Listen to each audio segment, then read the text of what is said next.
a psicóloga, professora da FURB, Catarina Guevê. E a Catarina é psicóloga, professora da Universidade Regional de Blumenau, especialista em saúde mental e comportamento humano. E hoje ela vai compartilhar com a gente aí alguns insights sobre a amizade e como a amizade impacta na nossa vida e no nosso bem-estar. O Dia do Amigo ele foi criado na Argentina, inspirado aí pela chegada do homem à Lua em 1969.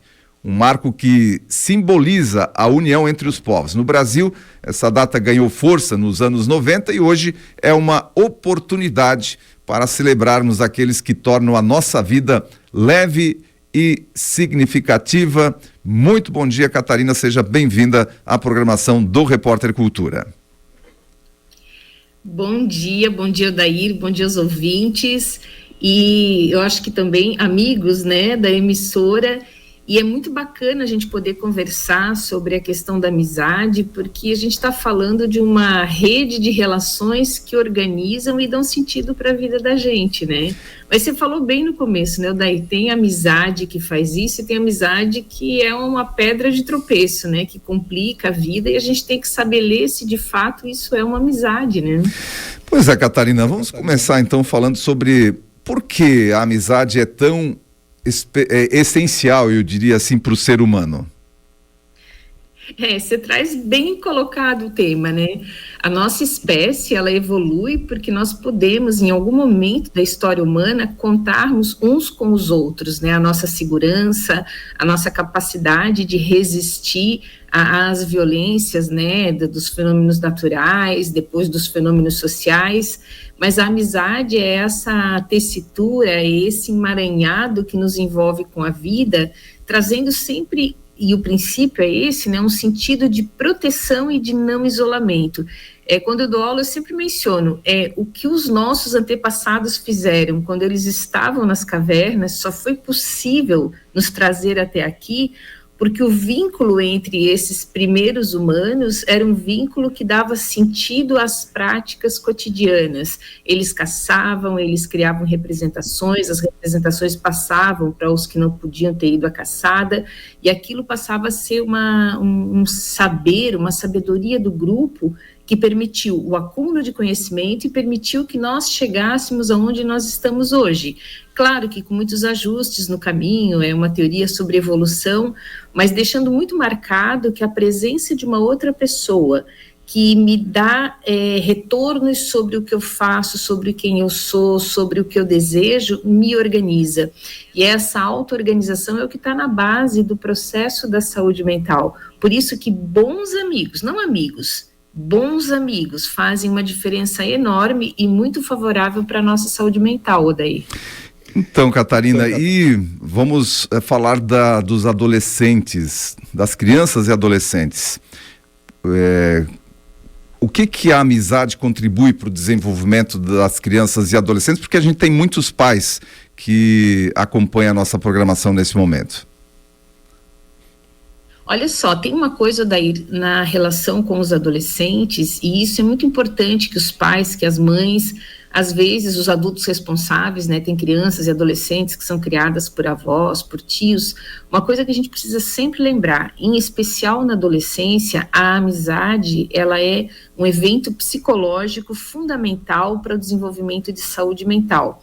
Aqui começa, às vezes, a acontecer um conflito, né, do adolescente, da adolescente, ficar muito vinculado no grupo de amigos, tomar uma certa distância da família, mas isso é uma coisa assim, por mais que às vezes incomode, assuste um pouco alguns adultos que são responsáveis por esses adolescentes, esse é um fenômeno necessário, é o momento em que ele começa, tecnicamente a gente diz, individuar-se, ele começa a responder pelo próprio nome diante da existência, e ele vai ter essas práticas, esses grupos de amigo, como um recurso para saber quem ele é.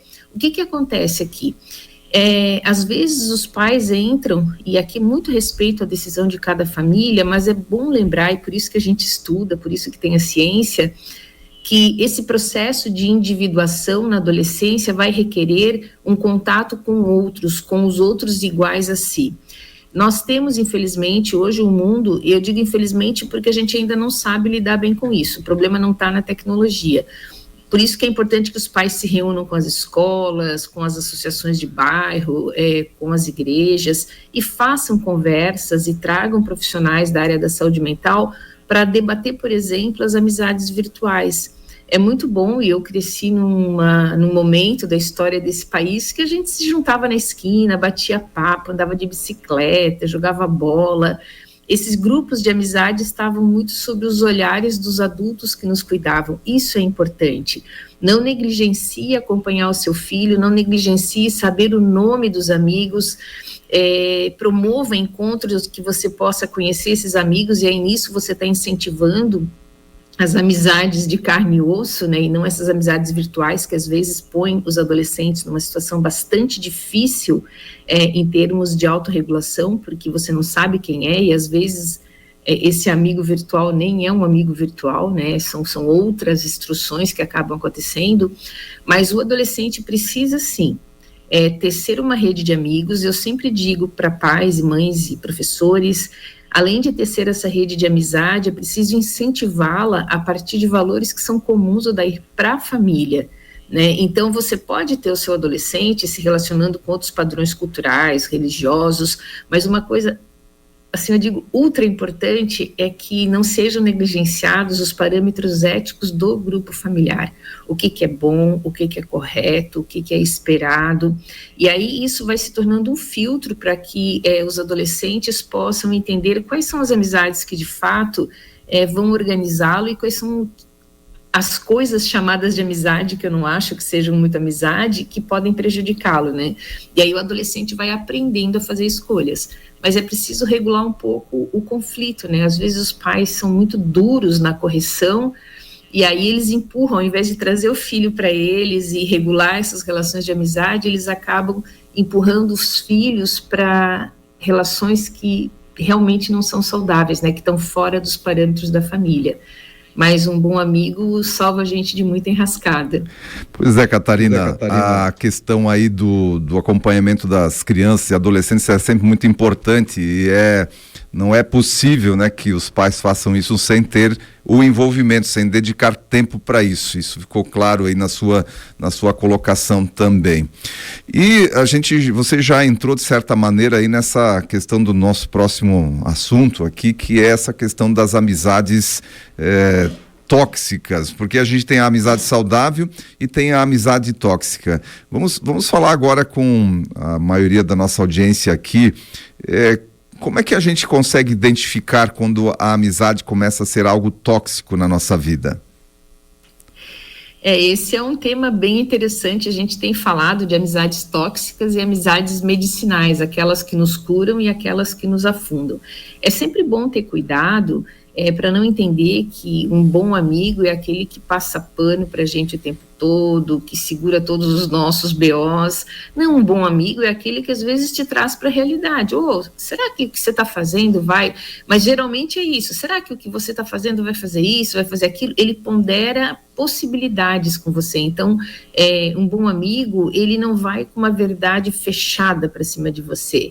Ele vai colocar uma perspectiva que ele tem sobre alguma coisa que você pergunta, que você está fazendo, mas ele não faz isso de forma dura, né, fechada. Esse bom amigo, ele vai te dizer, olha, você está fazendo isso, eu percebo que você tem ficado assim, eu percebo que talvez porque antes já aconteceu de um jeito Y e agora está parecendo que vai acontecer de novo. Os bons amigos, eles nos dão pegadas fortes, eles nos dão banhos de realidade, e por isso que eles são bons amigos.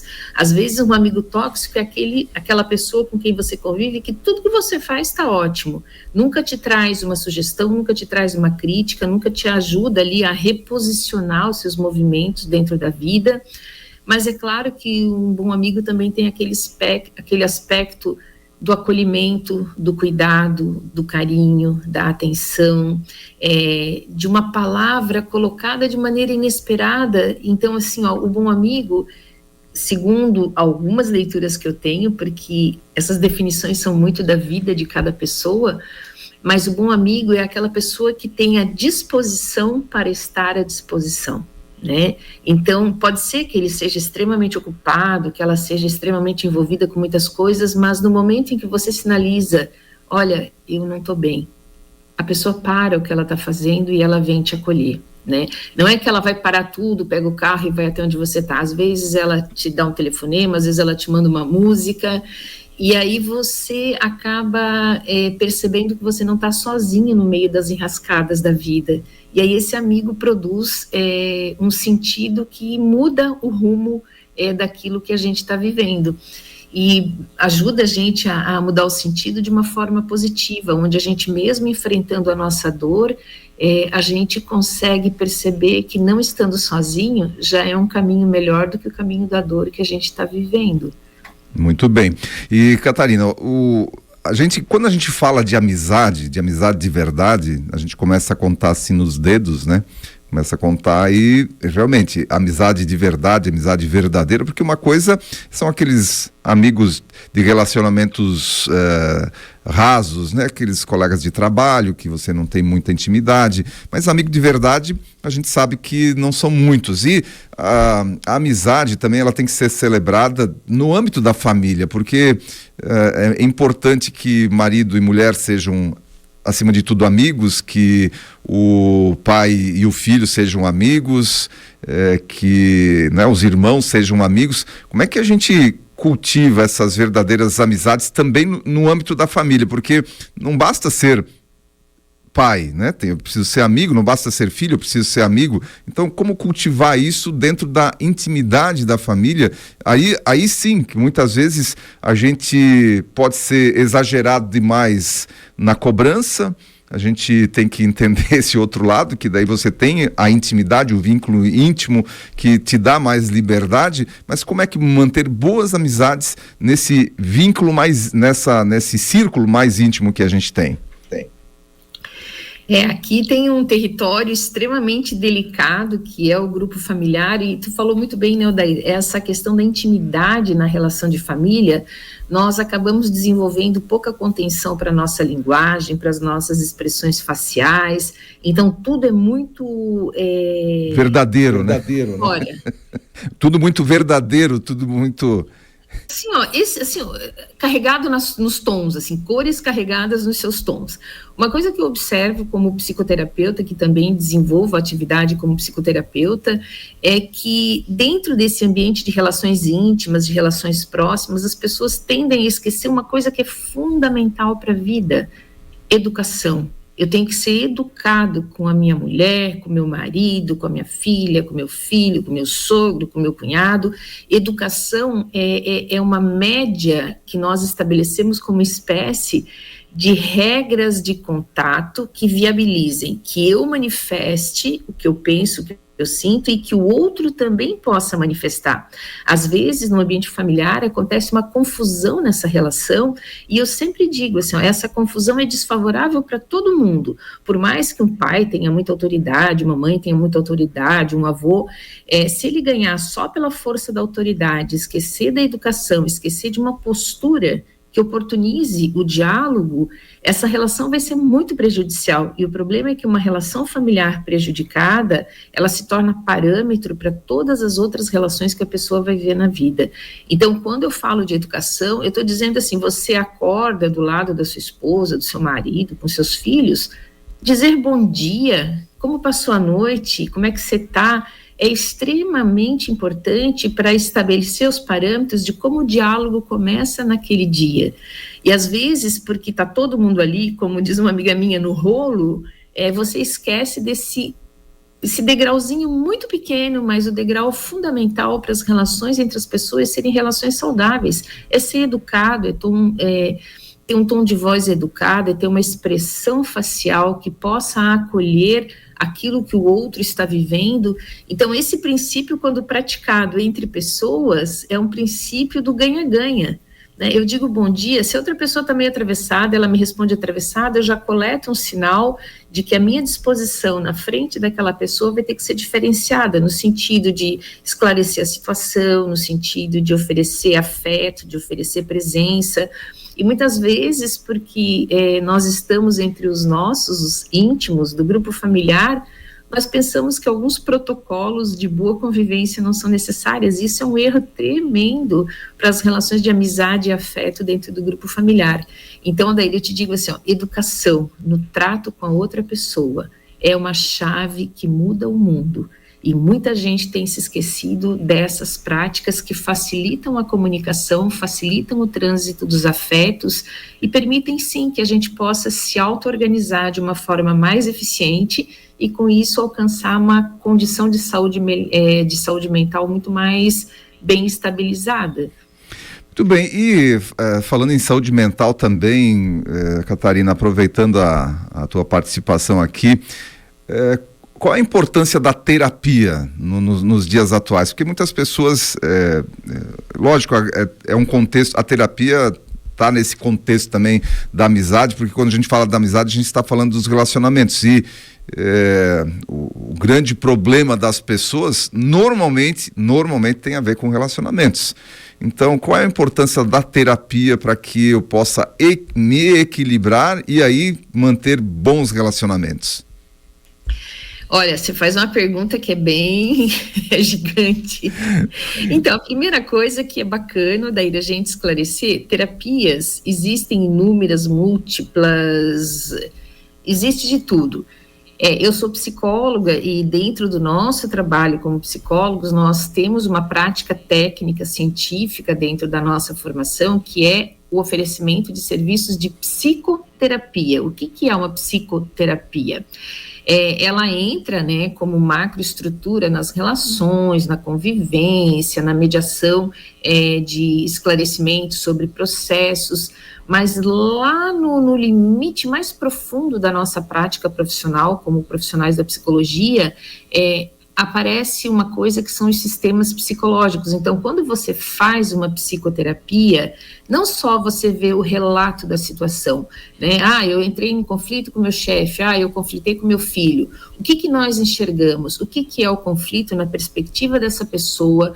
Como esse conflito é levantado através das emoções, como ele é processado cognitivamente, como é que o meu raciocínio avalia aquela situação, como é que aquilo que eu percebo no ambiente vai influenciar a minha tomada de decisões, como que esse circuito todo vai depender do funcionamento da memória. Então, quando você vai a um psicoterapeuta, que é psicólogo, com registro no Conselho Regional de Psicologia, você vai acessar um serviço de saúde mental que pega uma situação, às vezes, muito conflitante, que avalia a gente chama assim, a escuta, faz a escuta do sofrimento que está ali, mas nós também separamos parte por parte todos os elementos do funcionamento psíquico, emoção, pensamento, linguagem, atenção, percepção, memória.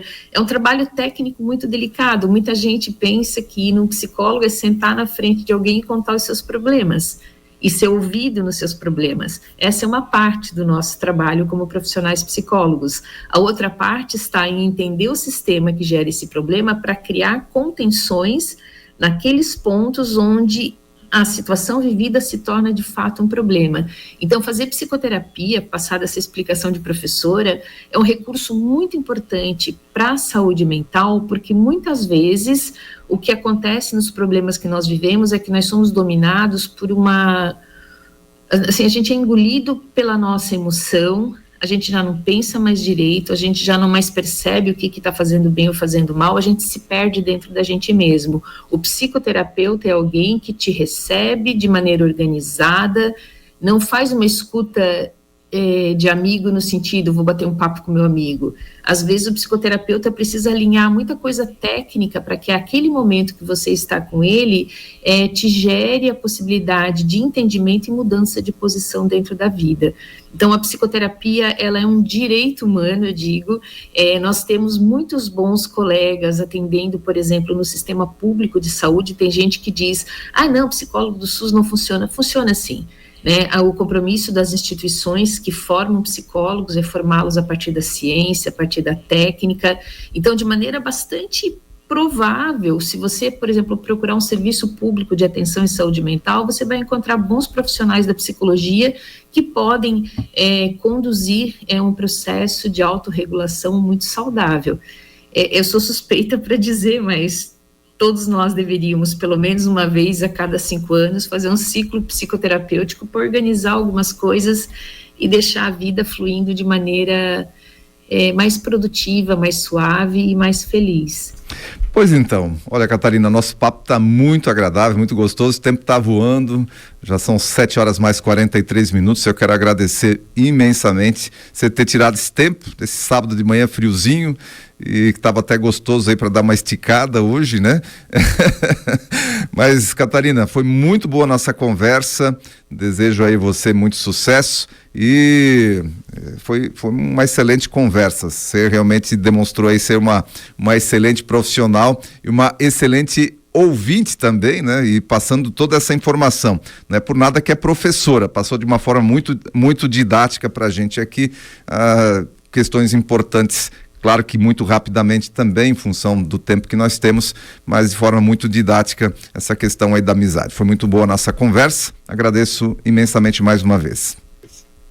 Eu agradeço também a toda a audiência, o carinho do convite e queria deixar aqui um grande abraço aos meus alunos de Timbó. Nós temos muitos jovens, muitas pessoas de Timbó no curso de psicologia, por isso que quando eu digo quem é de Timbó, procura o serviço de atenção pública, nós temos alguns também no serviço de atenção privada, formados aqui pela nossa universidade e que são excelentes profissionais. Timbó está muito bem provida de bons profissionais, eu acho que a gente está fazendo bem a nossa tarefa. E um grande abraço para a audiência, celebrem esse dia da amizade, abraçando com muita verdade, com muita intensidade aquelas pessoas que fazem uma diferença positiva para a sua vida. E seja você a diferença positiva na vida dessas pessoas também.